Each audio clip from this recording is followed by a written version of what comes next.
Assalamualaikum warahmatullahi wabarakatuh. Bismillahirrahmanirrahim. Alhamdulillahilladzi an'amana bi ni'matil iman wal islam. Asyhadu an la ilaha illallah wahdahu la syarikalah wa asyhadu anna sayyidana wa nabiyyana Muhammadan abduhu wa rasuluh. Allahumma salli wa sallim wa barik ala sayyidina Muhammad wa ala alihi wa sahbihi ajma'in. Qala Allah Ta'ala fi kitabil karim. A'udzu billahi minasy syaithanir rajim. Bismillahirrahmanirrahim. Inna a'tainakal kautsar fasalli li rabbika wanhar inna syani'aka huwal abtar. Kaum muslimin dan muslimat dimanapun anda berada, semoga tetap dalam lindungan Allah Subhanahu Wa Ta'ala. Puji syukur kita panjatkan kehadirat Allah Subhanahu Wa Ta'ala karena berkat limpahan rahmat, nikmat serta maunah dari Allah Subhanahu Wa Ta'ala, sehingga kita sekalian sampai sore ini kita masih senantiasa diberi kekuatan iman dan Islam, kekuatan cara zahir batin, sehingga kita mampu menjalankan kewajiban kita sebagai seorang muslim, yakni menjalankan ibadah puasa. Moga-moga apa yang kita lakukan pada hari ini senantiasa diberi kekuatan oleh Allah Subhanahu Wa Ta'ala, diberi pertolongan oleh Allah Subhanahu Wa Ta'ala, dan diterima di sisi Allah Subhanahu Wa Ta'ala sebagai a'malus salihah.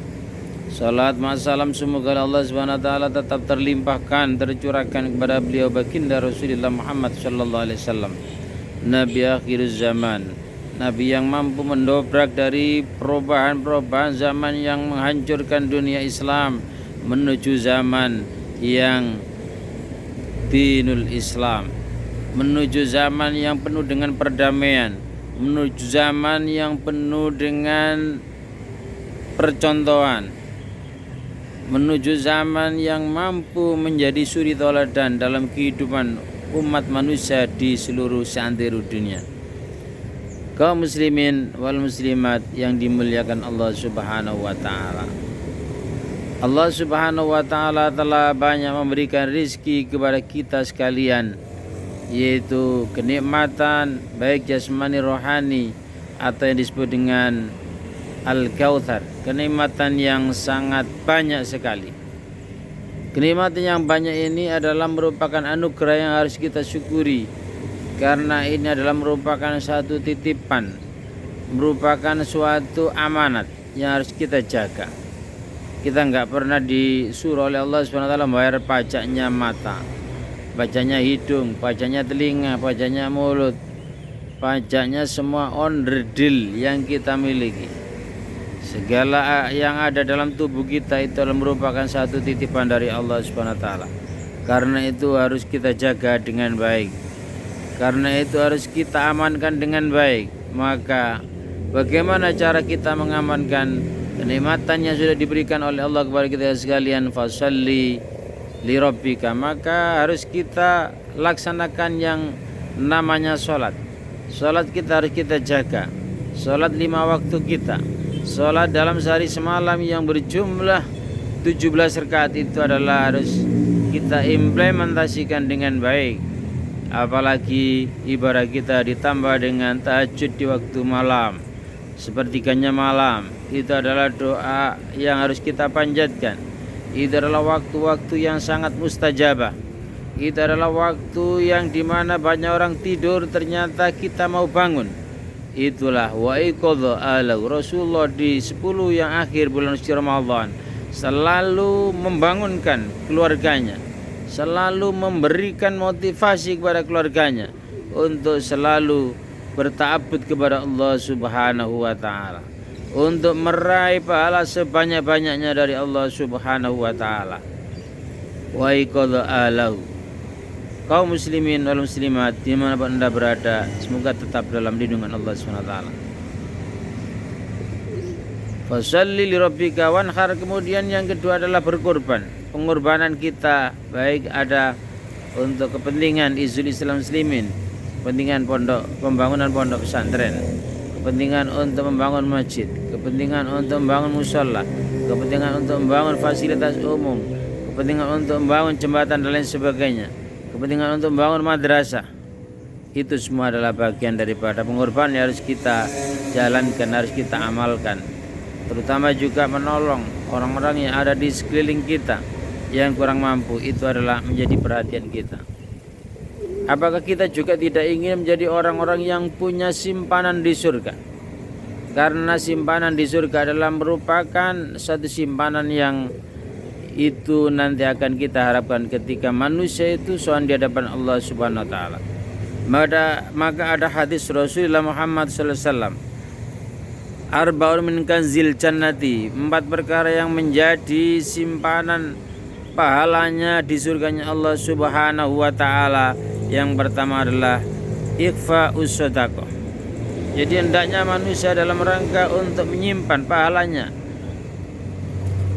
yang ada di akhirat kelak kemudian itu adalah ikhfa'us shadaqah. Manusia ketika mau berinfak, ketika mau melakukan infak, memberikan sedekah, memberikan sesuatu untuk kepentingan izul Islam muslimin, itu maka amal yang terbaik adalah ikhfa'us sedekah, menyamarkan sedekah itu. Tidak kita perlihatkan kepada orang lain, kecuali itu memang terpaksa untuk mendidik orang-orang, untuk memberikan motivasi kepada orang-orang lain, itu bolehlah. Tetapi hakikatnya sedekah yang paling terbaik adalah sedekah yang disamarkan, tidak tahu itu dari siapa yang memberikan sesuatu untuk kepentingan izul Islam. Ketika ditanya, itu adalah dari hamba Allah SWT. Itulah amalan yang termasuk menjadi kanzil jannati, menjadi sebuah sumber pahala di surganya Allah Subhanahu wa taala. Kaum muslimin wal muslimat yang dimuliakan Allah Subhanahu wa taala. Wa kitmanul musibah. Kemudian yang kedua adalah apa yang menjadi tonggak pahala kita yang tersimpan di surganya Allah Subhanahu wa taala adalah manusia selalu menyimpan yang namanya musibah. Kebanyakan orang tidak kuat untuk menyimpan daripada musibah. Pasti ketika ada orang terkena musibah itu, misalnya beritanya itu selalu ada di mana-mana. Nah, ini yang terbaik menurut hadis Rasulullah Muhammad SAW adalah wakit manul musibah, menyimpan rapat-rapat. Ini jarang terjadi. Jadi makanya Allah memberikan pahala yang luar biasa.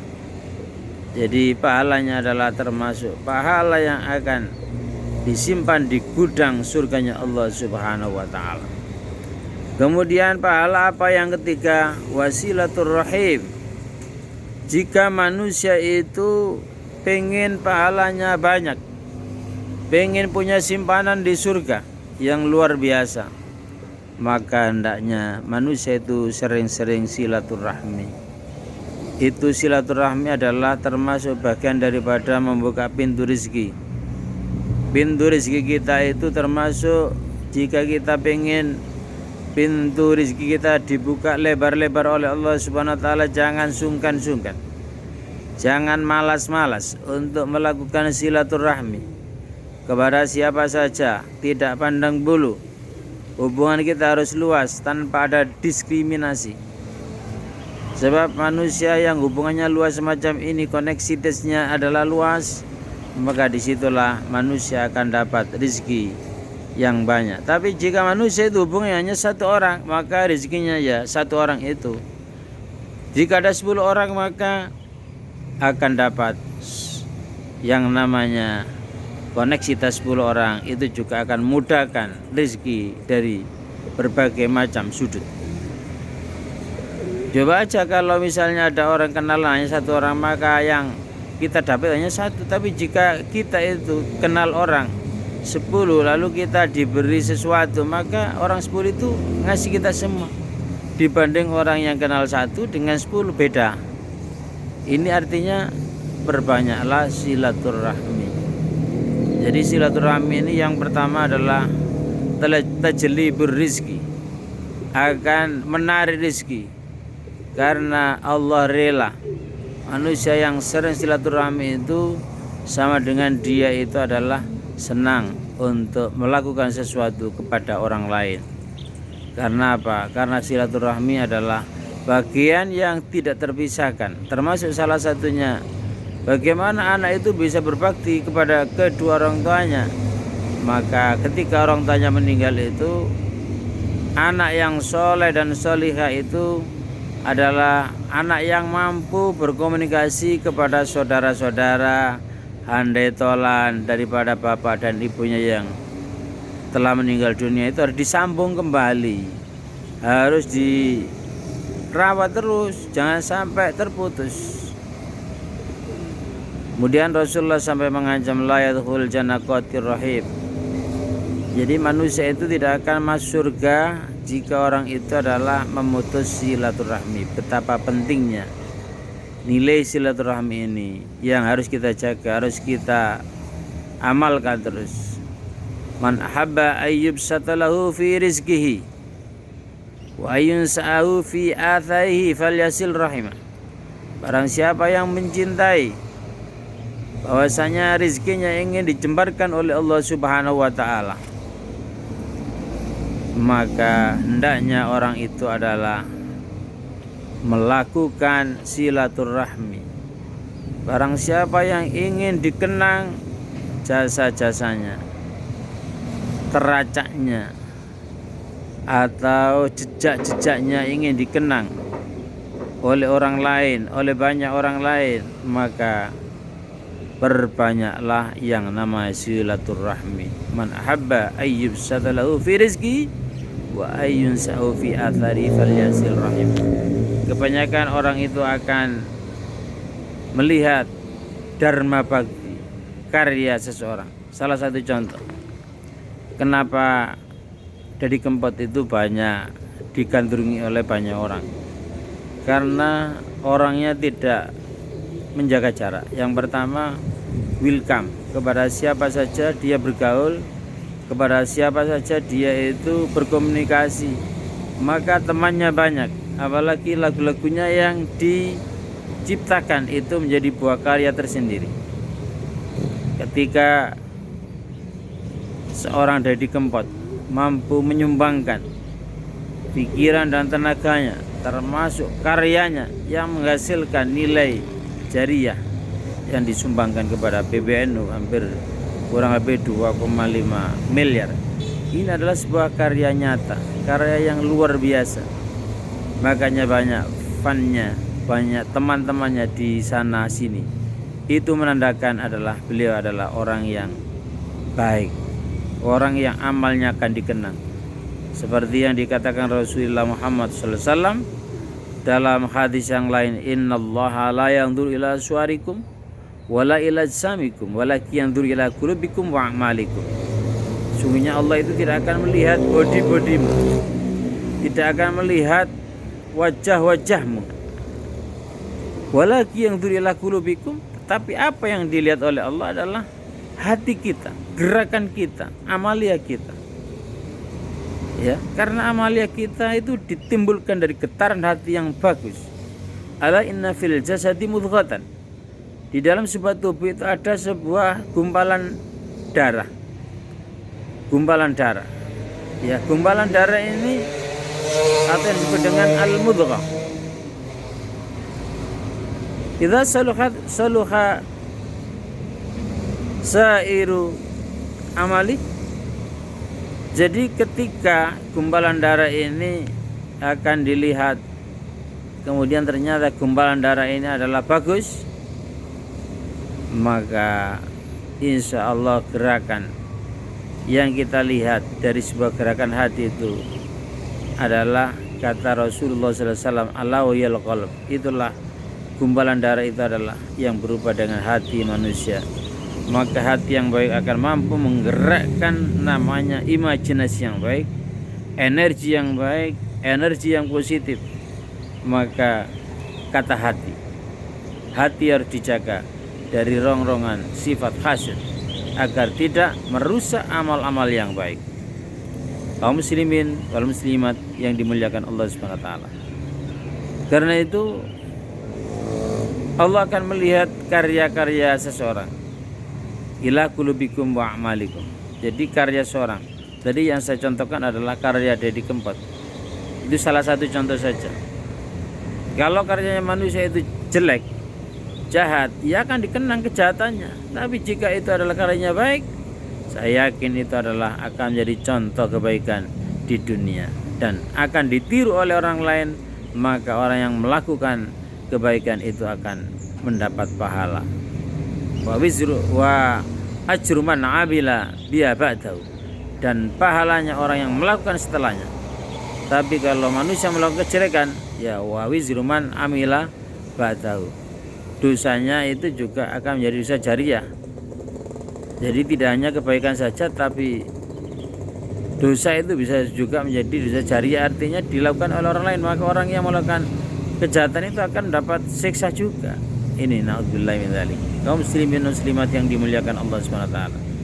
Yang paling akhir dari kelompok 4 itu adalah bahwasanya kanzil jannah atau simpanan pahala di surga itu adalah wa qaulu la haula wala quwwata illa billahil aliyil azim. Orang yang di dalam mulutnya selalu mengucapkan kalimat la haula wala quwwata illa billahil aliyil azim. Tidak ada daya dan kekuatan kecuali hanya kekuatan Allah Subhanahu wa taala. Manusia yakin, manusia mengakui di dunia manusia itu hanyalah sementara. Manusia tidak punya kekuatan apa-apa. Manusia hanya manusia yang sangat dhaif. Wa khuliqal insanu dhaifa. Manusia itu diciptakan oleh Allah SWT dalam keadaan dhaif. Maka kedhaifan manusia ini harus diakui secara jujur. Ketika ada ujian seperti COVID-19 ini, masih belum mampu manusia di seluruh belahan dunia ini menemukan antivirusnya atau yang disebut dengan obatnya. Jadi obatnya belum ditemukan oleh manusia seluruh dunia ini. Maka ini membuktikan betapa hebatnya kekuatan Allah, betapa luasnya kekuasaan Allah. Ini manusia harus sadar bahwasanya manusia itu hanyalah kekuatannya dhaifah, kekuatannya sangat lemah. Maka pakaian kesombongan itu adalah tidak pantas dimiliki oleh seorang manusia. Pakaian kesombongan hanya dimiliki yang pantas oleh Allah Subhanahu wa taala. Moga-moga 4 perkara itu bisa menjadi bagian daripada kehidupan kita. Yang pertama adalah ikhfaus shadaqah, menyamarkan pemberian kita kepada orang lain. Kemudian wakitmanul musibah, menyimpan ujian atau cobaan dari Allah Subhanahu wa taala. Yang ketiga adalah wasilaturrahim, orang-orang yang suka dan mampu bersilaturahim. Dan yang paling akhir adalah orang yang suka mengucapkan la haula wala quwwata illa billahil aliyil azim. Moga-moga Allah Subhanahu wa taala memberikan hidayah kepada kita sekalian, memberikan kekuatan baik cara zahir batin, kekuatan iman dan Islam, sehingga kita mampu menjalankan dengan baik dan benar. Dan moga-moga kita tetap dalam lindungan Allah Subhanahu wa taala. Kurang dan lebihnya mohon dimaafkan. Wallahul muwaffiq ila aqwamit thoriq. Assalamualaikum warahmatullahi wabarakatuh.